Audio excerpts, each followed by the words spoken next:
नमस्कार मित्रों, मेरे channel astrology with Shyam Kumar Sharma में आपका स्वागत है। और आज मैं जब विषय पर बात करना शुरू करूं उससे पहले मैं माता कामाख्या देवी से प्रार्थना करूंगा कि आप सब जो हैं वो स्वस्थ रहें, सुखी रहें और आर्थिक रूप से संपन्न रहें, क्योंकि माँ कामाख्या जो है वो तंत्र साधना की सबसे बड़ी देवी है, माँ दुर्गा का एक रूप है। तो जो आज का विषय है वो भी तंत्र विद्या से ही संबंधित है, क्योंकि नए नए विषय आपके सामने लाऊंगा तो आपको भी ज्ञान वृद्धि होगी और मेरी भी ज्ञान की वृद्धि होगी। तो शुरू करने से पहले एक अच्छी चीज जो मैं आपको बताने वाला हूं उससे शुरू करते हैं, फिर बताएंगे। आज हम बात करेंगे कि जो चुड़ैल होती है क्या वो वाकई में वो अस्तित्व में है या नहीं, अगर है तो कैसे कार्य करती है। तो उससे पहले मित्रों, दान जब आप देते हैं किसी को, दान देने से पहले ये सोच लेना चाहिए कि ये जो जिस व्यक्ति को आप दान दे रहे हैं क्या वो इस दान को लेने के काबिल भी है। कहीं आप किसी गलत व्यक्ति को दान तो नहीं कर रहे हैं। इसका एक मैं दृष्टांत बता देता हूं आपको। कोई संत थे, उनके पास एक भिखारी सुबह से पहुंच गया। उस भिखारी ने कहा कि "हे संत जी, मेरे को कुछ खाने पीने को दे दीजिए"। जो संत थे वो अपने द्वार से किसी को खाली नहीं भेजते थे, लेकिन उस दिन वो भिक्षा लेने गए ही नहीं थे कहीं, तो उनके पास कुछ था ही नहीं। तो उन्होंने क्या किया, एक नवाब नहीं होती, नवाब, नवाब या बाण जिसको कहते हैं, उसका एक घोड़ा था पड़ा हुआ उनके पास। वो जो घोड़ा था वो उन्होंने उसको दे दिया। कहते मेरे पास तो यही है, ना खाने के लिए कुछ है और ना मेरे पास पैसे हैं, तो इसलिए आप ये ले लीजिए। अब वो भिखारी जो था उसने वो घोड़ा जो है वो ले लिया। तो वो एक नदी के किनारे पहुंचा तो उसने सोचा क्यों ना इसका एक जाल बनाया जाए। तो उसने उसका जाल बनाया और वो जाल जो है वो उसने नदी में फेंका, उसमें मछलियां फंस गई। जब मछलियां फंस गई तो उसने क्या किया, वो कहीं गया ही नहीं, सारा दिन उसने मछलियां ही पकड़ी। और जब मछलियां पकड़ी तो उसने उन मछलियों को लेके और वो बाजार में गया, बाजार में मछलियां बेची, उसकी मछलियां बिक गई। और यही काम उसने जो है वो शुरू किया। उससे वो धीरे धीरे धीरे धीरे बहुत अमीर व्यक्ति बन गया। तो एक दिन उसके मन में ख्याल आया क्यों ना उसका संत जो है, उस परमात्मा, उसको जो परम पूज्य संत जिन्होंने उसकी जिंदगी संवारी थी, उनको जाके उनका धन्यवाद किया जाए और उनको कुछ दान दे गया। तो वो वहां से सोना चांदी जवाहरात खाने पीने की बहुत सारी चीजें लेके संत के पास घोड़े पे लाद के संत के पास पहुंच गया। और संत जी को कहता है कि संत जी महाराज, आपने मेरी जिंदगी बना दी। आपने जो मुझे वो घोड़ा नवार का या जो बाण होता है वो दिया, उससे मैंने जाल बनाया और मछलियां फंसी उसमें और मैं इतना अमीर हो गया। तो आप ये स्वीकार कीजिए। उसने उस बोरी जो थी वो उठाई। तो संत ने कहा कि "हे सेठ जी, मैं मानता हूं कि आपको मेरे दी हुई चीज से आपने तरक्की की है, लेकिन जो आपने किया ना वो पाप किया। जिन मछलियों को आपने मारा, खाया, बेचा, वो मछलियां जो है उनका पाप का आधा भागीदार जो है मैं बनता हूं। इसलिए आप ये जो है ये चीजें ले जाइए और इसको गरीबों में दान कर दीजिए"।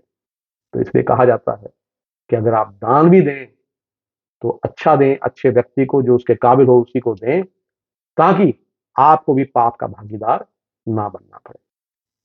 तो मित्रों, इसके साथ ही आज का जो विषय है उसको हम शुरू करते हैं कि चुड़ैल जो है वाकई में होती क्या है। सबसे बड़ी भ्रांति जो है समाज में फैली हुई कि मरने के बाद ही कोई स्त्री जो है चुड़ैल बनती है, लेकिन ये बात सही नहीं। जो चुड़ैल होती है उसको नाम इसलिए दिया गया कि उसमें कई शक्तियां जो है वो आ जाती है। वो अपना रूप बदल सकती है, अपने हाथों को एक्सटेंड कर सकती है, अपने शरीर को बड़ा कर सकती है, आपको किसी भी रूप में ढाल सकती है। लेकिन ये तभी संभव होता है जब उसने कठिन तांत्रिक साधना जो है वो की है। तो माँ कामाख्या जो है आसाम में देवी का मंदिर है, वहां लोग जाते हैं, वहां तंत्र साधना ही होती है। तो मैं आपको एक दृष्टांत जो है उसके बारे में सुनाने जा रहा हूं। दृष्टांत ये है मित्रों कि मंडी जिला है एक हिमाचल में। उसका एक छोटा-सा गाँव मैं जो है रिवील नहीं करूँगा उनकी जो आइडेंटिटी है बंदे की, लेकिन मैं आपको बिल्कुल सच्ची बात जो है वो बताने जा रहा हूँ। मेरे एक परम प्रिय मित्र फौजी थे, फौज में से वो उन्होंने 35-40 साल की उम्र में जो रिटायरमेंट ले ली थी। हमारे से बड़े थे लेकिन हम खेलने जाते थे वहाँ ग्राउंड में, पड्डल ग्राउंड है एक मंडी में, वहाँ खेलने जाते थे। वहाँ हमारी मुलाकात उनसे हुई, वो भी आते थे खेलने। तो मैं बीए की पढ़ाई कर रहा था, तो मैंने सोचा कि इनसे कुछ संस्मरण सुने जाएँ, क्योंकि मुझे शुरू से बचपन से ही आदत है संस्मरण सुनने की। तो मैंने कहा अंकल जी कहते थे हमको, "अंकल जी आप कोई अच्छी-सी बात सुनाइए, क्रिकेट तो खेल लिया, आप कोई बढ़िया-सी बात सुनाइए।" तो उसने जो मुझे बात बताई, वो मैं आपको बताने जा रहा हूँ। वो कहता कि मैं फौज से रिटायर हुआ तो मैंने क्या किया कि छोटी उम्र में रिटायरमेंट 40 साल की, 35-40 साल में उम्र रिटायरमेंट ली थी, तो मैंने शादी कदा की नहीं थी। तो मैंने सोचा कि अब रिटायरमेंट ले ली है, पैसा मुझे मिल गया है फौज से, तो क्यों ना शादी भी कर ली जाए। तो कहता मैंने देखा भी एक लड़की देखनी शुरू कर दी।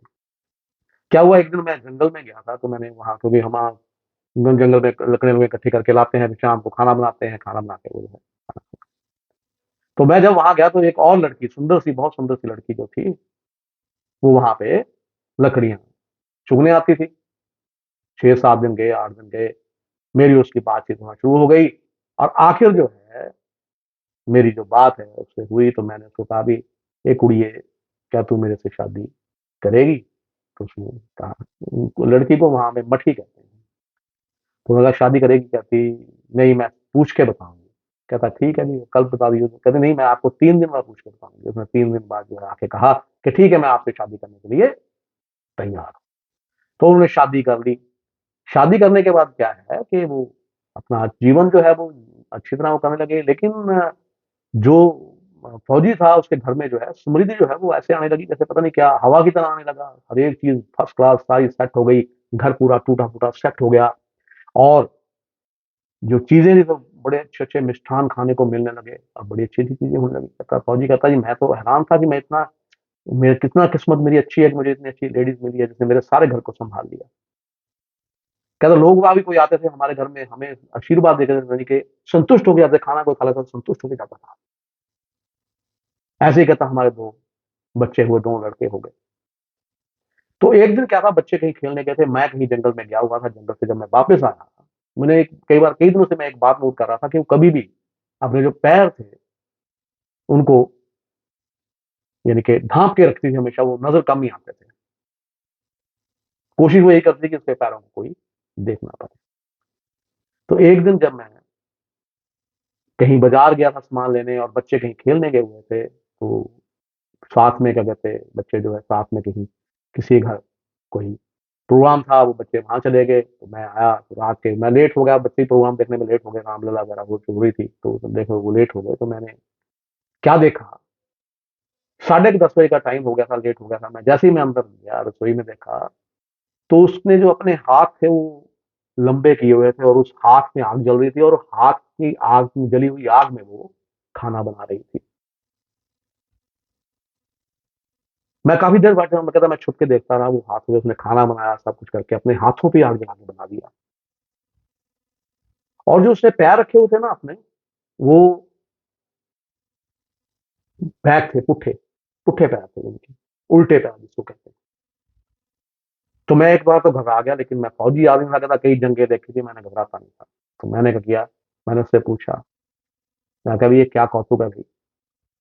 उसने कहा कि अगर कसम खानी पड़ेगी किसी को आप डिस्क्लोज़ मत कीजिएगा, तो मैं तब बता सकती हूँ। मैं कहता ठीक है। मैं उसके साथ बैठ गया, उसने कहा कि ऐसा है, मैं चुड़ैल हूँ। कहता चुड़ैल? चुड़ैल क्या आप तो बिल्कुल औरत हैं, मेरे साथ आपने ज़िंदगी बिताई है, 2 बच्चे भी पैदा हुए, तो चुड़ैल किस बात की हैं आप? कहती ये तांत्रिक साधना होती है। जो मेरे पैर जो है ना आपको उल्टे नज़र आ रहे हैं, वो एक्चुअली उल्टे नहीं हैं।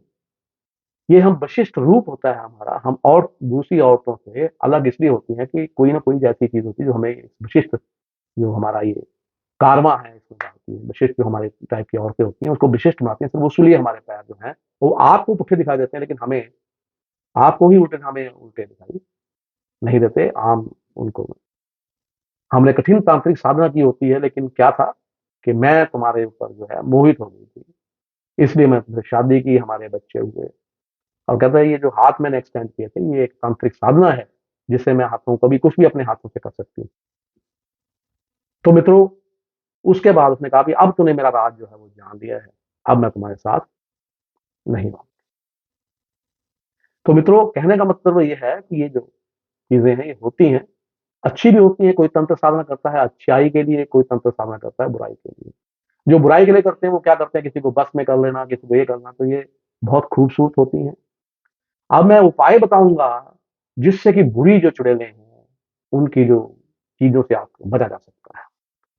सर्वप्रथम स्त्रियों पर, क्योंकि ज्यादातर इनका आक्रमण होता है, स्त्रियों पर ज्यादा आती हैं, चढ़ जाती हैं, स्त्रियों को बस में करने का इनका हुनर होता है, आदमियों को भी बस करने का हुनर होता है। तो सबसे बड़ी बात यह है, जब भी आप किसी सुनसान जगह पर जाएं तो कभी भी तीखी सुगंध वाला इत्र जो है वो लगाकर ना जाए।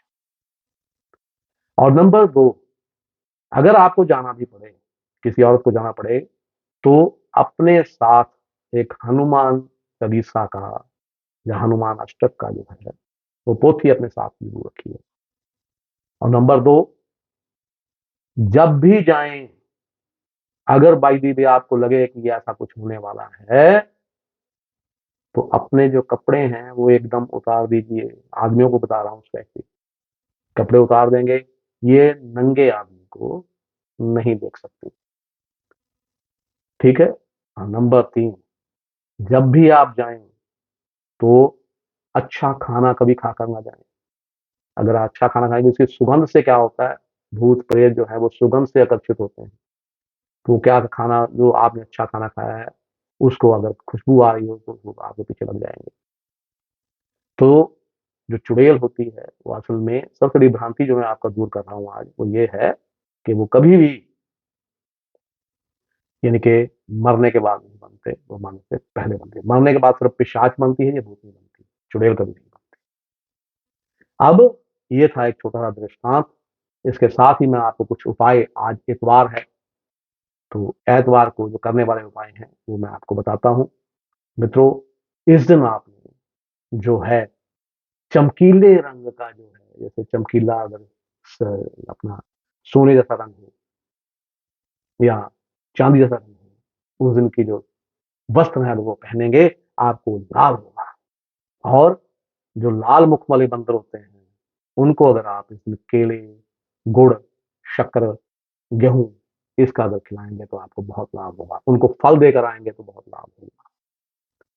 और मित्रों सबसे बड़ी बात, अगर आपके शारीरिक कष्ट जो है वो नहीं उतर रहे, शारीरिक कष्ट आपके खत्म नहीं हो रहे, आपके घर से बीमारी जा ही नहीं रही, तो अपने जितना आपका वजन है उतने उतना जो कोयला है वो आप खरीदिए, उसको नदी में बहा दीजिए, देखिए फिर क्या लाभ होता है आपको। और सुबह उठते ही सर्वप्रथम अपनी हथेलियों को देखिए, हथेलियों को देखकर उनको ऐसे कीजिए और उसके बाद अपने मुंह से अगर आप करेंगे आपका सारा दिन बहुत अच्छा बीतेगा। और सर्वप्रथम उठने के बाद जो है आप भगवान के चित्र को देखकर नमस्कार कीजिए और कहिए, हे प्रभु मेरा कल का दिन शुभ निकल गया, आज का दिन भी आपकी कृपा से शुभ निकल जाएगा। और हर एक चीज खाने के बाद एक बार परम पिता परमात्मा का धन्यवाद आप जरूर कीजिए।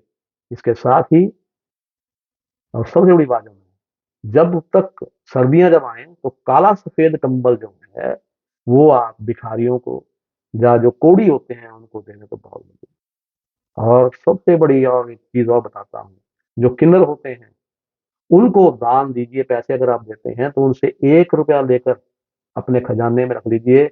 देखिए आपका खजाना दिन पर दिन कैसे बढ़ता है और आपकी तरक्की कैसे होती है।